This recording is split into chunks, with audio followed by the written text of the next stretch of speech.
예, 하나님 말씀은 구약성경 출애굽기입니다. 출애굽기 23장 14절에서 19절 말씀입니다. 지금 제가 이거 수정을 못했네요. 출애굽기 23장 14절부터 19절 말씀을 교독하도록 하겠습니다. 너는 매년 3번 내게 절기를 지킬지니라. 너는 무교병의 절기를 지키라. 내가 내게 명령한 대로 아비벌의 정한 때에 2해 동안 무교병을 먹을지니 이는 그 달에 내가 애굽에서 나왔으니라. 빈손으로 내 앞에 나오지 말지니라. 맥추절을 지키라. 이는 내가 수고하여 밭에 뿌린 것의 첫 열매를 거둠이니라. 수장절을 지키라. 이는 내가 수고하여 이룬 것을 연말에 밭에서부터 거두어 저장함이니라. 그 모든 남자는 매년 3번씩 주 여호와께 보일지니라. 너는 내 제물의 피를 유교병과 함께 드리지 말며 내 절기 제물의 기름을 아침까지 남겨두지 말지니라. 내 소지에서 처음 거둔 열매인 가장 좋은 것을 가져다가 너희 하나님 여호와의 전에 드릴지라. 나는 염소 3개를 그 어미를 젖으로 삼지 말지니라. 아멘. 오늘 예배는 추수감사 주일로 예배를 드립니다. 추수감사 예배는 1년간 지켜주신 하나님의 은혜와 복을 생각하면서 드리는 축제의 예배입니다. 어느 민족이나 또 어느 문화에서나 또 종교는 다르지만은 수학의 그 계절이 오게 되면 다 축제가 있는 것을 볼 수가 있습니다. 그런데 이제 우리가 세계 여러 교회를 보게 되면은 추수감사절을 지키는 교회가 있는가 하면 또 추수감사절을 지키지 않는 그런 교회가 있는 것을 보게 됩니다. 추수감사절을 지키는 쪽에서는 이게 성경적이다 이렇게 이야기를 하고 있고, 또 추수감사절을 지키지 않는 교회들은 그거는 성경하고 상관이 없다 이렇게 얘기하면서 심하게는 그건 굉장히 이교적인 것이다 라고 이렇게 말을 하는 사람들도 있습니다. 오늘은 우리 추수감사 예배를 드리면서 성경이 말하고 있는 이 축제, 그리고 교회가 말하는 축제의 의미가 무엇인가를 생각하면서 우리가 이 추수감사 예배를, 이 주일을 어떻게 보내야 될지를 함께 생각을 해보고자 합니다. 사람들이 사는 곳에는 다양한 축제가 있습니다. 제가 일본에 처음 왔을 때 느낀 점이 뭐냐면, 일본 사람들은 이 축제에 목숨을 걸고 있구나 하는 것을 느꼈습니다. 축제를 계속하고 있다는 것은 전통을 지키고 이 계승하려는 노력이 있다는 것을 말합니다. 또 축제가 있다는 것은 이 사람들이 자신이 속해 있는 그 공동체에서 벗어나지 않고 서로의 결속을 강하게 맺고 있다는 것을 보여주고 있습니다. 이것은 축제가 보여주는 이 긍정적인 면이기도 하고 또한 부정적인 면이기도 합니다. 이 축제 문화는 일반 사회만 있는 것이 아니라 하나님을 섬기는 이 공동체 안에도 있습니다. 사람들이 모인 곳에는 항상 축제가 있기 마련이라고 했습니다. 하나님을 섬기는 공동체의 축제의 기준은 이것이 과연 성경적인가를 우리는 늘 점검해 봐야 됩니다. 구약에서 이 강조하고 있는 3개의 축제가 있습니다. 시간이 지나면서 더 많은 이렇게 축제가 첨부되었지만은 이 성경에서 가장 중요하게 다루고 있는 3가지 축제는 유월절과 오순절과 수장절입니다. 근데 또 이제 이 3개의 절기는 각각의 또 다른 이름들이 또 붙어 있습니다. 유월절은 무교절이라고도 이야기를 합니다. 또 오순절은 실질절이라고도 하고 또 초실절이라고도 이야기를 합니다. 수장절은 이 초막절로라고 이렇게 불리우고 있습니다. 자, 그러면 먼저 우리가 이 3가지 축제를 정리를 해보도록 하겠습니다. 유월절은 이스라엘 백성들이 노예로 살던 이집트에서 나온 것을 기념하는 축제입니다. 일종의 독립기념일과 같은 날이다라고 말할 수 있습니다. 근데 이 축제에 들어가기 전에는 뭘 해야 되냐면 집안에 있는 이 발효시키는 재료를 다 제거를 합니다. 그래서 이 기간 동안에는 이 발효된 것을 먹지 않는 그런 습관이 있는 것을 보게 됩니다. 그래서 무교절이라고 이렇게 명명을 하고 있습니다. 또 이 6월절의 6월이라는 뜻은 넘어간다라는 뜻이 있습니다. 이집트에 내린 이 10개의 재앙은, 이 10번째 재앙은 이집트 사람들에게만 내린 것이 아니라 모든 사람들에게 공이 내려진 그와 같은 재앙인 것을 보게 됩니다. 이 재앙을 피할 수 있는 길을 하나님께서는 모세를 통해 말씀을 해 주었습니다. 그 재앙을 피할 수 있는 방법은 어린 양을 잡고 그 어린 양의 피를 문설주와 임방에 바르는 것이었습니다. 하나님의 천사가 내려와서 각 집의 장자들을 칠 때 그 집에 문설주와 임방에 그 피가 발려져 있으면 그 집 사람을 치지 않고 넘어가는, 그래서 이 6월절이라고 이야기를 합니다. 하나님의 참된 백성이 되는 것, 하나님으로부터 그 진노에서 구원받는 것, 이것은 하나님의 말씀을 믿고 어린 양을 잡고 그 어린 양의 피를 문설주와 임방에 바르는 것이었습니다. 이스라엘 자손이라 하더라도 9가지 재앙은 아무런 피해를 보지 않았지만, 그러나 이 10번째 재앙에서 아무것도 하지 않았다 그러면 그들에게는 이 죽음이 찾아왔을 것입니다. 또한 이집트 사람들이지만, 그러나 그 모세를 통해 전해진 그 말을 듣고 어린 양을 잡고 그 피를 발랐다 그러면 그 이집트 사람은 죽지 않고 살아남을 수가 있었을 것입니다. 진정으로 하나님 백성이 되는 것은 그 집에 어린 양의 피가 발려져 있느냐 아니었습니다. 이 6월절 축제는 6월절 어린 양으로 오셔서 6월절 축제가 시작될 때 십자가에서 매달려 죽으시면서 피와 물을 다 쏟으시는 그 예수님의 죽으심과 연결이 되고 있다는 것입니다. 이 6월절은 바로 오실 예수님에 대한 하나의 모형이었습니다. 이 6월절 축제의 시작 때 예수님께서 십자가에 죽으신 것은 결코 우연이 아니었습니다.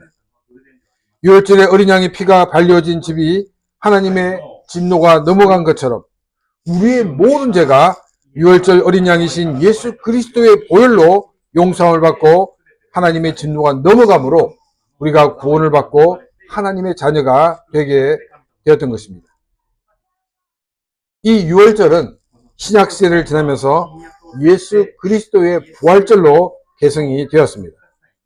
이 부활절은 우리의 구원을 위하여 부활의 첫 열매가 되게 되신 그 예수님을 기념하면서 또 우리도 훗날 부활할 것에 대한 같은 고백이 바로 부활절입니다. 그래서 이 축제의 분위기를 가지고 예배를 드리는 것이 바로 부활절입니다. 이제 6월절이 지나고 난 다음에 7주간이 지나고 난 다음 50일째 되는 날을 오순절이라고 합니다. 이 오순이라는 이 말의 이 순자는 10순자입니다. 그래서 오순이니까 10이 5개 있다 해서 오순절이라고 이야기를 합니다. 이 오순절을 또 77절이라고 합니다. 왜 77이냐면 일주일이 7일입니다. 그 7일이 7주간이니까 7, 7, 49 해서 그 다음 날, 그래서 77절이라고도 이야기를 합니다. 또 이 오순절을 뭐라고 이야기하냐면 초실절이라고도 이야기합니다. 이제 그해 시작되고 난 다음에 첫 농산물을 거두어들이는 그런 시기였기 때문에 초실절이라고 이야기를 합니다. 근데 우리가 이제 오순절을 펜타코스트라고 하는 이유는 뭐냐면 이 50이라는 말의 헬라어가 펜타코스트입니다. 그래서 나중에 이제 교단적인 그런 의미로 펜타코스트가 어떻게 사용되는가는 나중에 기회가 되면 말씀을 드리도록 하겠습니다. 이 구약 시대의 오순절에는 이스라엘 백성들이 하나님 앞에 모여 하나님의 율법을 들었습니다. 이 듣는 게 그냥 듣는 게 아니고 이제 계약을 하는 겁니다. 매해마다 이들은 오순절을 모여가지고 하나님과 늘 언약 갱신을 하였습니다. 왜 그런 하냐면은 이스라엘 백성들이 출애굽을 하고 난 다음에 이제 광야를 거쳐서 시내산에 도착했을 때가 한 50일쯤 되는 날이라고 보고 있습니다. 그래서 이집트에서 시내산에서 율법을 받은 그걸 기념하면서 하나님 앞에서 새롭게 언약을 갱신하는 그것이 바로 오순절이었습니다. 예수님께서 십자가에 죽으시고 난 다음 이제 부활하시고 승천하시고 난 다음 이 오순절날 주의 성령이 임하게 되었습니다. 이 성령이 임함으로 하나님의 새로운 공동체인 교회가 시작되었습니다. 마치 시내산에서 하나님의 언약 공동체가 생긴 것처럼 이제 이 오순절을 통해서 성령 공동체가 새로 생긴 것을 우리에게 보여주고 있습니다. 그래서 이 신약 시대 이후의 교회들은 오순절이라는 말을 사용하지 않습니다. 성령 강림절이라고 이렇게 표현을 하고 있습니다. 근데 이제 이 오순절이 초실절이라는 그 뜻이 또 다른 이름이 있다라고 말씀을 드렸습니다. 근데 이제 이 한국 같은 경우에는 이제 봄이 되면 이제 보리 농사를 하게 됩니다. 그래서 이제 한국에서는 이 맥추 감사절이라는 절기가 있습니다. 조금 전에 말씀드렸던 것처럼 오순절이나 칠칠절이나 또 그 초실절이나 다 같은 기간에 같은 축제를 얘기합니다. 그런데 이 한국 교회는 오순절을 둘로 나누었습니다. 하나는 성령 강림절로 하고 있고 또 하나는 맥주 감사절로 이렇게 지키고 있습니다. 한 예를 들면 이제 미리 이제 내년을 이제 예를 들겠습니다. 내년도 부활절이 언제입니까? 목사님들이 제일 고민하는 게 뭐냐면 2025년도 부활절이 언제인가? 또 2026년도가 시작될 때 되면은 부활절이 언제인가? 그걸 늘 신경을 많이 씁니다. 왜냐하면 음력으로 계산을 하기 때문에 항상 빨리 신경 쓰는데 이 부활절은 내년 부활절은 4월 20일입니다. 그러면 성령 강림절은 오순절이기 때문에 약 50일 뒤입니다. 그래서 6월 8일이 성령 강림주일로 지키게 됩니다. 근데 맥주 감사주일은 언제냐면 7월 6일입니다. 그러니까 한 달 동안 이렇게 차이가 납니다. 원래는 같은 축제였습니다. 같은 기간이 있었습니다. 근데 명칭이 좀 달랐을 뿐입니다. 근데 어디에 초점을 두느냐에 따라서 좀 달랐는데, 근데 한국교회는 이걸 둘로 나누었습니다. 그래서 성령 강림절과 그 맥주 감사절로 이렇게 나누었습니다. 왜 그러냐면은 이 한국의 복음이 처음 전거되었을 때 한국의 산업은 주로 농업이었습니다. 농업을 기반하고 있었기 때문에 이 보리를 수확하는 시기가 맞추지 않으면은 굉장히 이렇게 좀 맞지 않는, 그래서 이 맥주 감사절을 따로 떼서 이렇게 지키고 있다라고 이해하시면 됩니다. 자, 그러면 수장절은 무엇입니까? 수장절은 이제 가을 농사를 마치고 수확을 거두고 난 다음에 그걸 창고에 넣고 난 다음에 지내는 그와 같은 축제입니다. 근데 유대인들은 이 수장절을 보낼 때 어떻게 보내야 되냐면 이제 텐트를 만듭니다. 텐트를 만들어서 그 텐트에서 생활을 합니다. 그래서 초막절이라고 하는 이유가 뭐냐면 텐트에서 생활하기 때문에, 초막이라는 것이 텐트를 얘기하고 있습니다. 그래서 그 기간 동안 텐트에서 지내야 되는데, 왜 하나님께서는 이 그 수장절 날 텐트를 짓고 살으라고 그랬냐면 너희들의 조상의 삶이 어땠는가를 생각해 보라는 것입니다. 그럼 텐트에 잔다 그러면 막 마음이 설렙니까? 어떻습니까? 마음이 설레다는 것은 굉장히 젊다는 겁니다. 아마 집안의 아이들이 제일 좋아할 겁니다. 근데 나이가 좀 들면은 이게 또 어떻게 지내나 앞이 캄캄할 겁니다. 그러니까 텐트 사는 것 자체는 굉장히 힘든 겁니다. 너희들 조상들이 이런 삶을 살았다. 그러나 너희들은 이제 집을 짓고 살고 있지 않는다. 이것이 바로 하나님이 너에게 주신 은혜와 복이다 하는 것을 직접 체험을 하게 하기 위해서 하나님은 이 텐트를 짓고 그 기간을 지내라고 말씀을 하셨던 것입니다. 그런데 이 수장절이 예수님에 의해서 재해석이 됩니다. 예수님에 의해서 어떻게 해석되냐면 종말론적으로 설명이 됩니다. 오늘 방금 부른 찬송가도 보면 우리가 지금 풍년이 들어가지고 수확할 게 너무 많은데 일꾼이 적다, 그 개념이 아니라 이제 종말이 임박해서 이 많은 사람들을 구원해야 되는 그걸 부르는 그와 같은 찬양인 것을 우리가 알 수가 있습니다.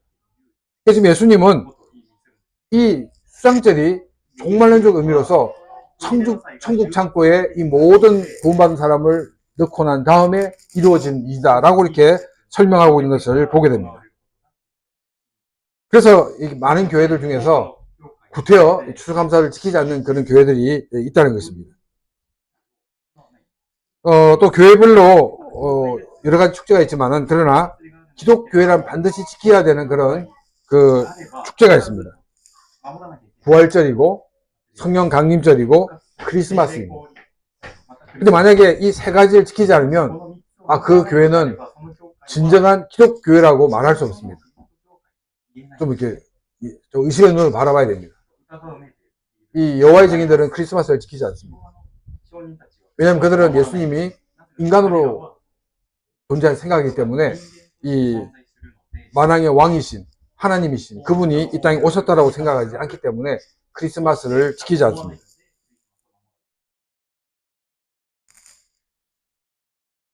일본 같은 경우에는 이제 크리스마스가 공휴일이 아니기 때문에 각 교회들마다 올해는 우리 교회가 12월 첫째 주에 크리스마스 예배를 드리겠습니다라고 이 크리스마스를 이렇게 땡겨서 이렇게 예배를 드리고 있습니다. 저희 교회에서는 개척을 하면서 어떤 생각을 했냐면 이 일본에도 크리스마스 날 휴일이 되어서 함께 하나님께 예배하는 날이 왔으면 좋겠다라는 그런 기대를 가지고 예배 드릴 수 있는 사람들 모여서 계속적으로 예배를 드리고 있습니다. 사실 이게 언제 예배 드리냐 사실 그건 중요하지 않습니다. 그 예배가 어떤 의미가 있는가가 사실 중요합니다. 근데 저는 이제 기왕이면 우리가 크리스마스 날 예배를 드리는 게 좋지 않겠는가라고 생각하고 있기 때문에 그렇게 예배를 드리고 있습니다. 이 그리스도 교회 안에서 부활절, 성령 강림절, 크리스마스를 축제로 지킨다라고 했을 때 구약의 세 개의 축제와 비교해보면 빠진 게 있습니다. 무엇이 빠져 있냐면 바로 수장절입니다. 왜 수장절이 빠져 있냐면 앞에서도 말한 것처럼 종말론적인 시각을 가지고 예수님이 해석을 하셨기 때문입니다. 우리 크리스찬들은 매일매일 종말론적인 삶을 살아야 됩니다. 그래서 어떤 특정한 날을 종말론의 기념일 이렇게 지키지 않는다는 것입니다. 그래서 추수감사를 지키지 않는 것에 대해서 크게 문제를 삼지 않고 있다는 것입니다. 근데 이제 이 신앙의 자유를 찾으러 간 그 청교도들이 미국에 정착하면서 첫 농사를 짓고 수확을 거두면서 자신들을 도와줬던 인디언들을 초청해서 함께 큰 축제를 가졌습니다. 이것이 이 추수감사절이 되었고 미국의 전통이 되었고 또 미국 교회의 전통이 되었습니다. 또 이제 미국 교회의 영향을 받은 교회들이 이처럼 추수감사절을 이렇게 지키고 있습니다. 한국 교회는 그 어떤 그쪽보다도 미국 교회의 영향을 많이 받았기 때문에 추수감사절을 지키고 있습니다. 우리 교회에서는 이제 제가 한국에서 온 목사다 보니까 이렇게 추수감사절 예배를 드리고 있습니다. 이 한국 교회 안에서도 어떤 얘기가 있냐면 미국의 추수감사절이다 보니까 우리하고 좀 이렇게 농사하고 맞지 않는 그런 그게 있습니다. 그래서 우리가 우리에게 맞도록 지키는 게 어떻겠는가. 그래서 어떤 교회는 이 추석 때 추수감사절 지키는 교회가 있기도 하고 또 어떤 교회는 자기들 편리한데 10월 달쯤에 이렇게 지키는 교회들도 있습니다. 저희 그 교단에서는 11월 셋째 주라고 이렇게 딱 적혀져 있지만은 저희들 교단에 있는 교회들도 필요한 대로 이렇게 유동적으로 지키고 있습니다. 좀 전에 말씀드렸던 것처럼 이 언제 날짜가 중요한 것이 아니라 그 의미가 중요하다는 것을 우리가 기억해야 됩니다. 우리 교회를 여러분들 이제 한국 교회 비교해 볼 때 한국에 없는 이 하나가 있습니다. 그게 뭐냐면 우리 교회는 맥주 감사절을 이렇게 우리가 지키지 않습니다. 어떤 분들은 아니 왜 맥추감사를 지키지 않죠라고 의문을 가질 수가 있을 것입니다. 근데 제가 처음에 말씀드렸던 것처럼 이 추수감사절, 맥추감사절과 이 성령강림절은 같은 날이라고 말씀드렸습니다. 근데 한국이 편리해서 나눴습니다. 근데 메인은 뭐냐면 성령강림절입니다. 근데 성령강림절이 무엇입니까? 성령이 임하심으로 하나님의 새로운 공동체인 교회가 시작되었다는 것입니다. 그래서 우리 교회는 사실 교회 설립 기념주일로 그것을 대체하고 있습니다.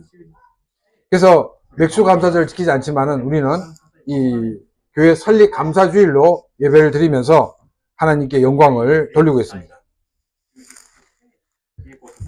추수감사절이 11월 달에 있으면서 우리 한국이나 일본에 있는 그런 많은 사람들은 좀 불편한 것이 많이 있습니다. 그렇지만 저는 이 11월 달이 좋지 않나 생각을 하고 있습니다. 왜냐면은 이 1년을 시작하고 난 다음에 거의 마지막 판에 와서 1년 동안 어떻게 자기가 지냈는가, 또 하나님께서 어떤 은혜를 베풀어 주셨는가를 생각해 볼 수 있는 그런 좋은 시간이기 때문입니다. 그 남은 이 한 달 동안 자신의 삶을 잘 정리하고 또 어떻게 하나님께 영광을 돌릴 수 있을까를 고민하면서 또 내년을 준비하는 그런 좋은 그런 시점이라고 저는 생각을 합니다. 우리가 추수감사를 맞이하면서 우리가 기억해야 되는 것은 뭐냐면 우리의 인생이 결산될 때 하나님 앞에서 내가 어떤 결산을 받을 것인가를 생각하며 우리는 이 추수감사 예배를 드려야 한다는 것입니다. 그러면서 나의 남은 인생은 어떻게 하나님의 영광을 위하여 살 수 있을까? 이것을 고민하며 살아야 추수감사 예배를 드려야 한다는 것입니다. 그러면서 1년 동안 나에게 베풀어진 하나님의 은혜, 하나님의 복을 생각하면서 감사하는 그런 우리의 삶이 되어야 한다는 것입니다. 14절과 17절 말씀입니다. 너는 매년 3번 내게 절기를 지킬지니라. 17절입니다. 내 모든 남자는 매년 3번씩 주 여호와께 보일지니라. 이 14절과 17절 말씀에서 하나님 앞에 나와서 절기를 지키라고 말하고 있습니다. 21세기를 살고 있는 우리들은 어떻게 지켜야 될까? 그것은 나중에 말씀을 나누고 15절을 보겠습니다. 너는 무교병의 절기를 지키라. 내가 내게 명령한 대로 아비벌에 정한 때에 이래 동안 무교병을 먹을지니 이는 그날에 내가 애굽에서 나왔습니다. 빈손으로 내 앞에 나오지 말지니라. 이 15절에서 6월절이라는 단어를 사용하지 않고 이 무교병을 지키라고 이야기를 하고 있습니다. 6월절이라는 이 잘 알려진 단어가 아니라 무교병을 지키라고 한 이유가 무엇일까요? 그것은 이 6월절 축제의 가장 중요한 것이 뭐냐면 집안에 있는 모든 이 효소를 다 제거하는, 그래서 그것을 사용하지 않는 음식을 먹는 것 같은 절기라고 말씀을 드렸습니다.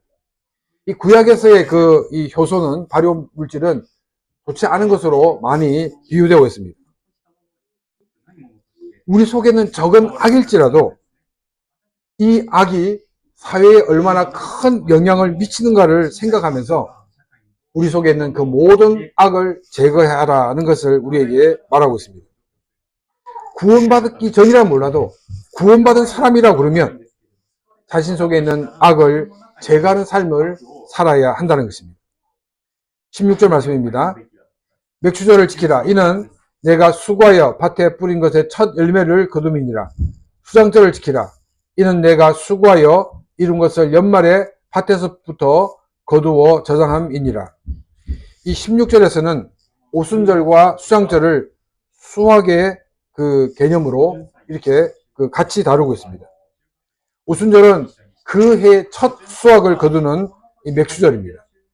수장절은 이제 한 해를 마치면서 이제 농사를 짓고 창고에 들이고 난 다음에 보내는 것 같은 축제입니다. 이 둘 다 지금 이 수확에 초점을 맞추고 있다는 것입니다.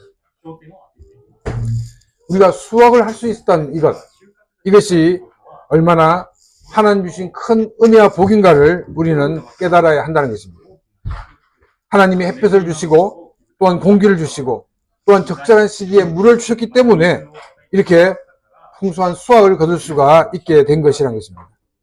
만일 일주일 양이 너무 많거나 너무 적거나 또 강수량이 너무 적거나 너무 많게 되면 농부가 아무리 수고해도 아무리 노력해도 풍성한 수확을 거둘 수가 없다는 것입니다. 근데 수확물을 거두는 사람들의 마음은 어떠냐면 내가 이 농사를 위해서 얼마나 고생했는가, 가물을 할 때 물을 길른다고 얼마나 고생했는가, 여기만 생각을 하고 만다는 것입니다. 그래서 하나님이 나에게 베풀으신 은혜라는 사실을 잊어버리고 만다는 것입니다. 우리의 감사가 없는 이유가 무엇이냐면 바로 우리의 모든 초점이 자신에게 갇혀있기 때문입니다. 하나님 중심의 시각이 아니기 때문에 자기가 아무리 봐도 자기에는 감사할 거리가 없다고 생각합니다.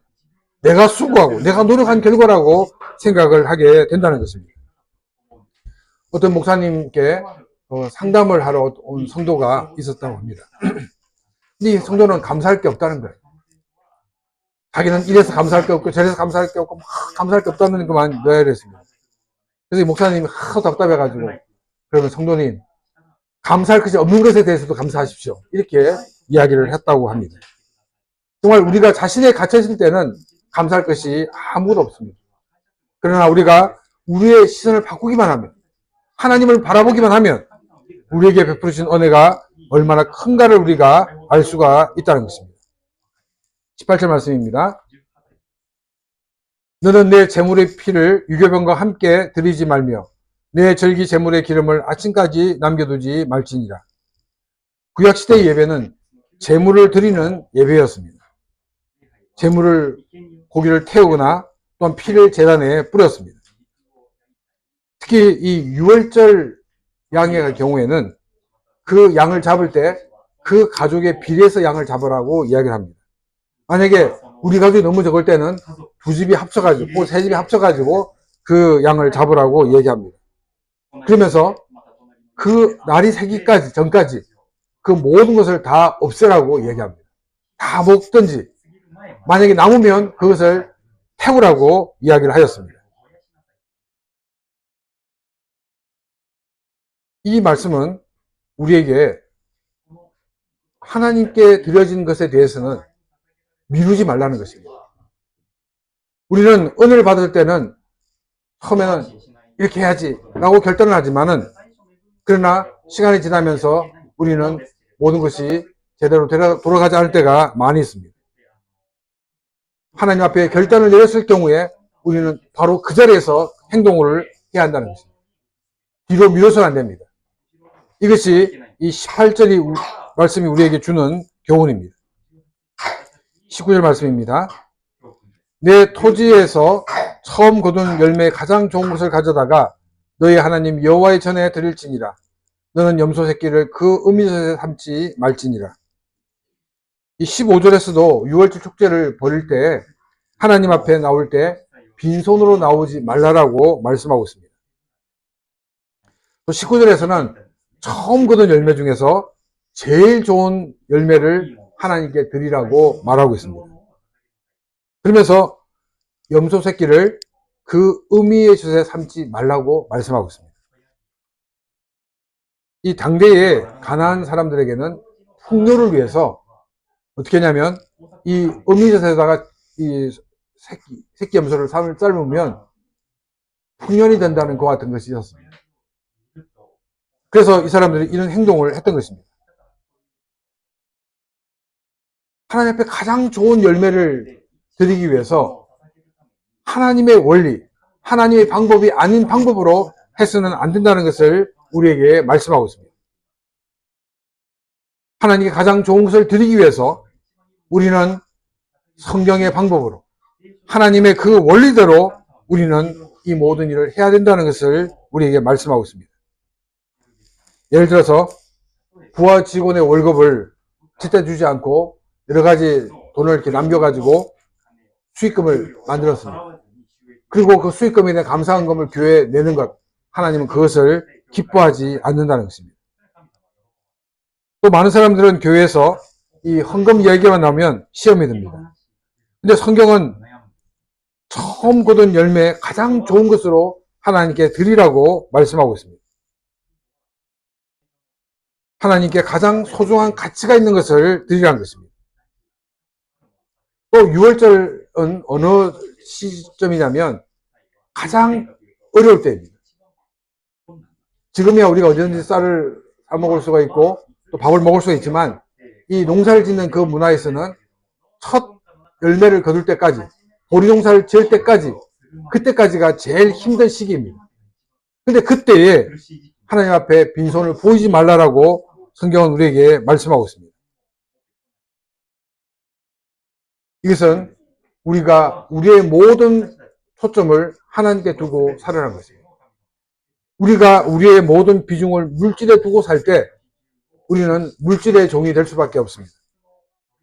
그냥 우리가 하나님께 초점을 두고 살 때 물질에서 자유하며 우리들이 하나님 앞에 기쁨과 감사함으로 나갈 수가 있게 된다는 것입니다. 마지막으로 이 세 절기가 각각 임하게 되면 이스라엘 모든 남자들은 이 축제에 참여하기 위해서 실로로 혹은 예루살렘으로 갔어야만 했습니다. 매년 3번 이 축제에 빠지지 말라는 것입니다. 믿음이란 것은 우리가 마음으로만 그렇게 해야지 라고 하는 것이 아니라 행동으로 옮겨야 된다는 것입니다. 지금처럼 교통이 발달되지 않는 그 시대 속에서 제물로 드릴 양을 끌고 또 송아지를 끌고 이렇게 먼 거리를 1년에 3번 간다는 것은 결코 쉬운 일이 아닙니다. 마음이 있을 때 행동으로 옮길 수 있습니다. 이 믿음이란 것은 말로만은 끝나는 것이 아니라 또 마음으로 결심으로 끝나는 것이 아니라 행동으로 옮겨져야 됩니다. 우리는 행동하는 믿음을 가져야 한다는 것입니다. 2024년 추수감사 예배를 드리면서 우리의 신앙은 종말론적인 신앙을 가지고 살아가는 그런 믿음이 되어야 할 것입니다. 그리고 나에게 보신 하나님의 은혜를 생각하며 감사하는 그런 시간이 되시기를 바랍니다. 자신에게 부족한 것이 있다 그러면 이제 한 달 동안 2024년을 돌아보면서 더욱더 주님을 위해서 사는 그런 귀한 시간이 되시기를 바랍니다. 그리고 2025년을 주님과 동행하는 방법이 무엇인가를 생각하고 또 기도하는 그런 시간이 되시기를 바랍니다. 믿음의 눈을 가지고 행동하는 믿음의 사람이 되어서 우리의 삶을 통해 하나님의 영광을 드러내는 그런 귀한 계기가 되는 2024년 추수감사 예배가 되시기를 바랍니다. 이 시간 오늘 주신 말씀을 생각하며 같이 기도드리겠습니다.